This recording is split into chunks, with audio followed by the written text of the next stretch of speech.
Halo Sobat Pinus, selamat pagi, siang, sore, dan malam. Kali ini akan kami ajak untuk riding.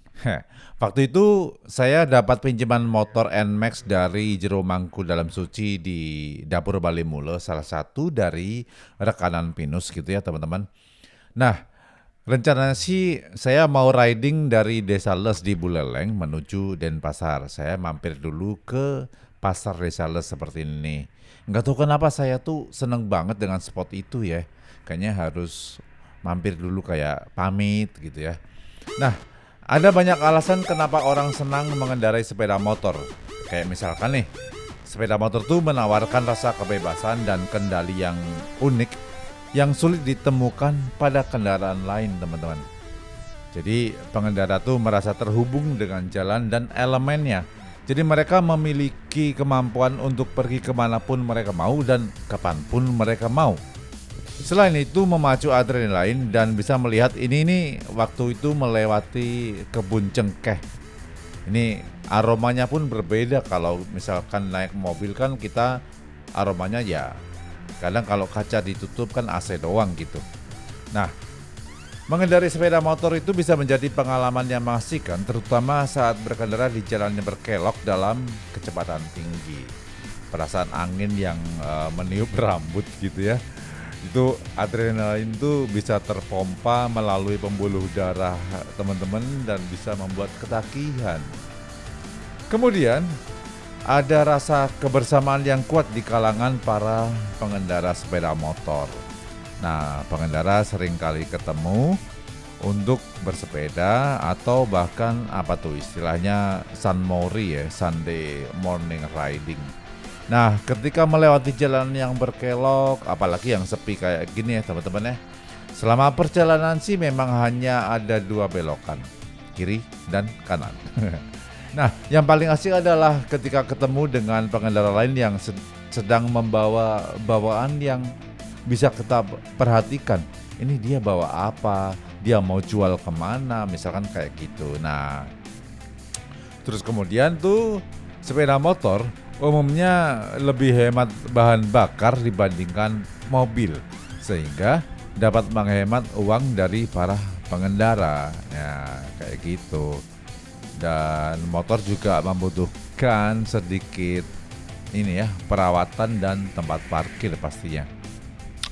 Terus di gambar ini teman-teman, waktu itu saya sudah mencapai di titik tempat namanya Kintamani. Jadi memang jujur aja waktu itu saya mengandalkan Google Map ya, karena saya sudah nggak hafal dengan jalur antara dari Buleleng ke Ubud.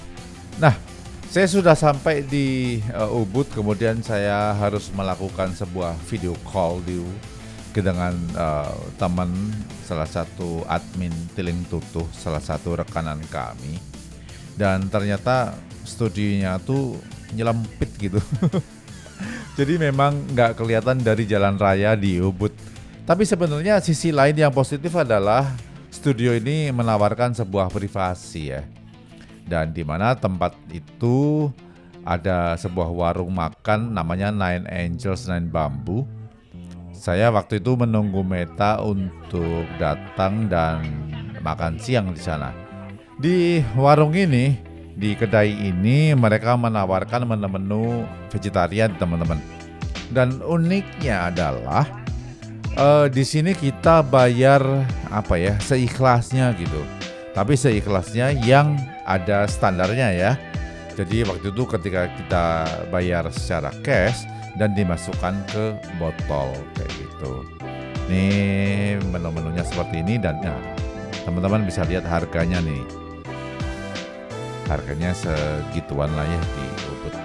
Kemudian selesai makan, teman-teman harus mencuci piring masing-masing ya. Dan ada quotes yang bagus tuh. If you cannot be trusted, what is left in you? That's good, man. Oke, selesai saya makan dengan menu vegetarian. Kemudian saya merekam beberapa scene untuk menceritakan ke teman-teman Sobat Pinus semua nih bahwa tempat ini menurut kami ini sangat layak dikunjungi ketika teman-teman main ke Ubud gitu ya. cari aja My My Resto. Nah, dari My My Resto itu masuk, kemudian ketemulah Tiling Tutuh Tato try to Studio. make myself work hard if possible. Then I made this statement to my husband that I'll be working with my full strength until my daughter tamat sekolah, because I did not get my degree because of the Gestapo. You know Gestapo? You don't know what the see. Setelah SMA. I lost many of my friends in Gestapo, so I have to stop the Udayana. Then, but it was lucky that Bali Beach was about to open, and they lost many of the calon karyawan. We recruit another block, another group. Then I was hired as a tutor. I was hired as a tutor, so I get my salary. Iya, itulah. Itu tadi adalah Ibu Manis. Bahkan saya dikenalkan dengan ponakan-ponakan beliau gitu ya. Ibu Manis ini adalah seorang landlord gitu ya, atau tuan tanah yang memiliki beberapa lokasi di daerah sini, termasuk Resto Mai Mayai, penginapan ini, dan Nine Angels, Nine Bamboo ini tadi. So ini adalah penginapan yang apa ya, menurut saya sih ini potensinya besar, cuman sayang aja gitu karena kurang terurus. Dan ini adalah view dari lokasi tersebut. Ini Ibu Manis yang sibuk ngecek handphonenya. Ya belum datang, biarin. Aku nggak nyari kamu. Nah, di sini para bule dengan santai menikmati sajian vegetarian karena ini di Ubud. Dan saat itu setelah saya makan, saya dan Meta menuju studio Tiling Tutuh dan saya merekam beberapa testimoni dari Meta tentang apa sih konsep studio tato Tiling Tutuh ini, dan kenapa dia ikut melestarikan budaya Nusantara, salah satunya adalah tato gitu ya. Nah, habis ini Meta akan cerita tentang apa sih konsepnya kayak gitu. Yuk kita dengerin yuk. Halo, saya Hana Meta. Saya founder dari Tiling Tutuh. Tiling Tutuh sendiri adalah tato studio yang berkonsep tradisional tato. Jadi kita ingin mengangkat kembali tato-tato tradisional di Indonesia dan mengenalkannya di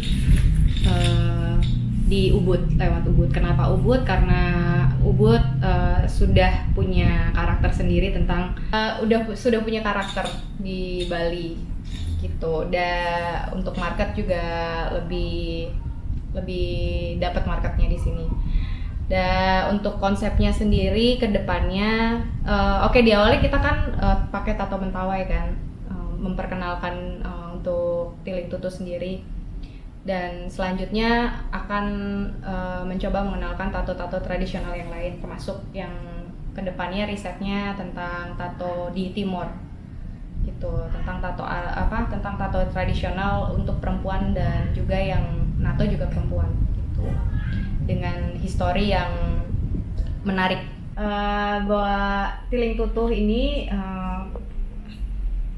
saya pribadi tuh pengen ngebawa bahwa tato studio, bisnis tato itu nggak tentang cuma sekedar berbisnis tato, tapi bisa ya merambah ke yang lainnya, mungkin bisa ke fashion atau ke jewelry gitu kan, dan bisa ya kain misalnya gitu.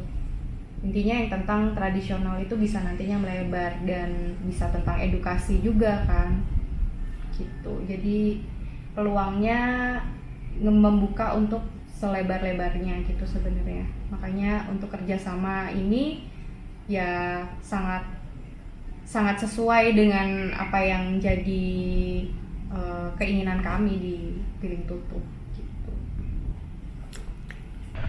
Oke, Selesai ngobrol dengan Meta, akhirnya kami harus melanjutkan agenda masing-masing.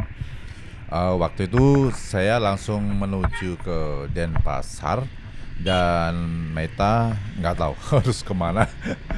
Jadi intinya adalah dia harus ambil kanan, saya ambil kiri begitu teman-teman. Jadi teman-teman kalau mau mendapatkan tato yang bernuansa Nusantara dan ada dasarnya, silakan hubungi kami biar kami sambungkan ke Tiling Tutup. Oke, yuk, cus, bareng Pinus.